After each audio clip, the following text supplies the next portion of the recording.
Infinix hot 60 pro সেটটা খুবই ভালো। 5000 মিলি অ্যাম্পিয়ারের ব্যাটারি এবং আপনার খুবই পাতলা, খুব চিকন, মাত্র 5.7 মিলিমিটারের। আর আপনার ওয়েট হচ্ছে, এর ভার হচ্ছে 150 গ্রাম, 150 গ্রামের আশেপাশে। মোটামুটি সেটটা চলে।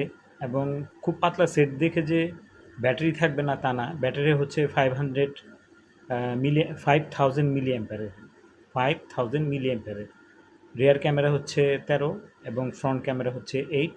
156 ভেরিয়েন্টের পাওয়া যায়, দাম 25,000-এর ভিতরে। তো দেখতে পারেন, নিতে পারেন যদি আপনার ভালো লাগে। তবে আমার মতামত হচ্ছে সেট হিসেবে এতটা পাতলা কেমন জানি লাগে।